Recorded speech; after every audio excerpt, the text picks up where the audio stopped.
were just two friends playing video games when we heard the first sound. We thought it was nothing. We were wrong. By the end of the night, we weren't just running for our lives. We were trapped in a real-life nightmare that still haunts us to this day. This is the story of what happened. My friend and I were just 14 and 15, and one night I ended up staying over at his house.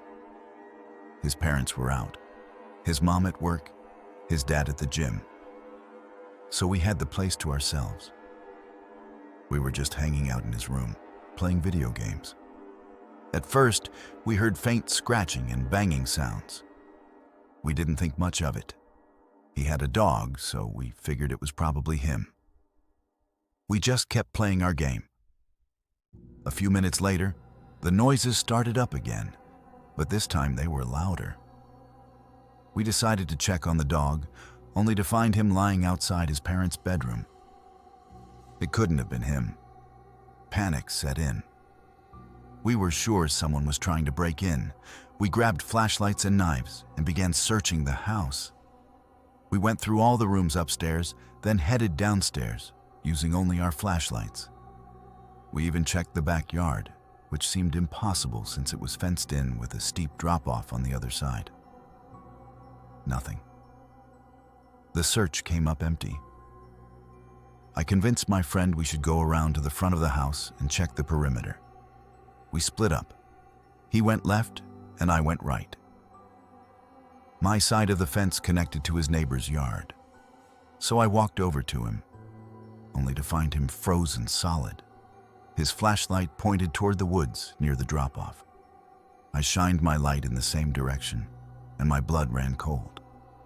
There was a guy dressed in all black, frozen just like my friend, staring right at us. "Run!" I screamed. We bolted inside and immediately called 911. 2 officers arrived a few minutes later and, of course, found nothing. They told us to call back if anything happened. My friend's parents had instructed us to stay inside, downstairs, so we did. About an hour went by. We were sitting on the couch when my friend suddenly asked, "Did you see that?" "See what?" I asked. "The light." Someone shined a light through the window over the fence. A second later, I saw it too. A beam of light cutting through the window. We called 911 again, and once again, the officers found nothing. By this point, we were completely paranoid. We waited until his dad got home and took him out to the backyard, where we all heard footsteps. He tried to calm us down, saying it was probably just a hunter. We went to bed without any more problems, or so we thought. 2 weeks later, my friend asked me to spend the night again, and I said yes. His parents were both still at work, and we were joking around about the hunter incident. His dog was outside doing its business, and I glanced out the back door to check on him. That's when I saw it. Someone peeking over the top of the fence. We instantly called the dog in and locked the door.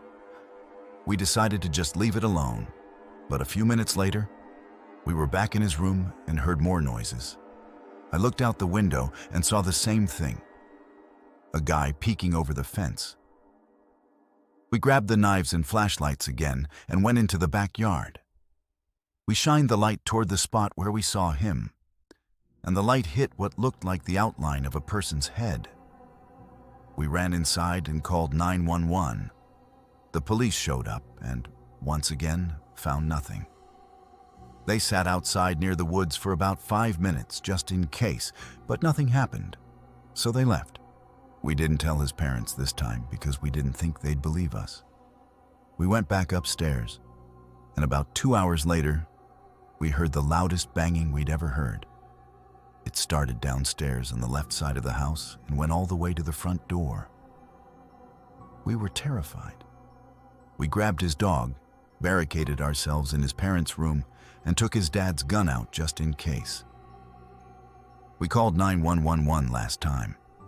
The police showed up, found no one, and no signs of a break-in. That was the last time we ever had that problem. But to this day, it still scares us to think about it. Story 2.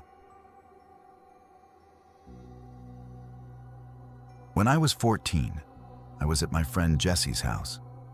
We were playing Call of Duty in his living room. Since his parents were gone for the night, we were being as loud as we wanted, just playing video games and eating junk food. He eventually convinced me to just stay over. After Jesse went upstairs to the bathroom, I went downstairs to call my mom and tell her I was spending the night. By the time I got back upstairs, Jesse was just standing there with a confused look on his face. I asked what was wrong, and he said he thought I was upstairs. He said he'd heard someone in the bedroom right next to the bathroom. I told him I'd been downstairs on the phone, but he just looked back upstairs with this really concerned expression. He started walking toward the bedroom, and I followed him. He stopped at the door, put his ear against it, and then slowly opened it, peering inside. It was dark, but there was enough light to see that the room was empty. He shut the door, and I told him he was being paranoid. We went back downstairs to continue our game, cranking the volume back up. After the next match, a loading screen came up, and with it, silence. That's when we both looked at each other. Jesse hit the mute button on the TV, and we listened. We were both sure we heard someone grunting from upstairs, from that same bedroom, but as soon as the TV went quiet, the noise from upstairs stopped too. Jesse whispered that someone was hiding up there, and that they must have heard us and gone quiet.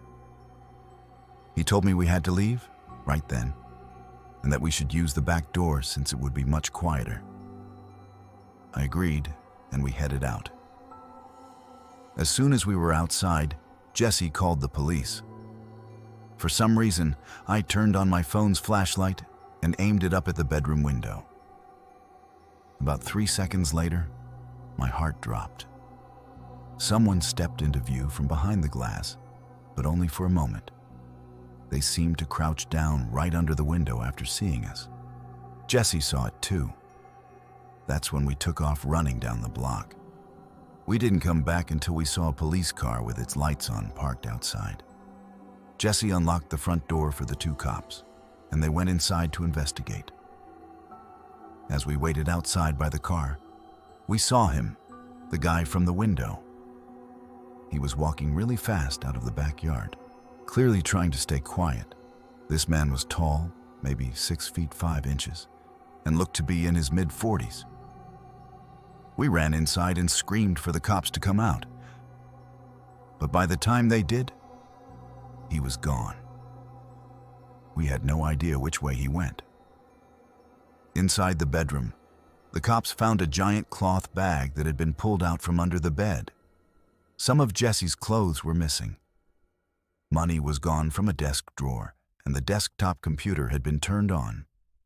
We never saw or heard of that man again.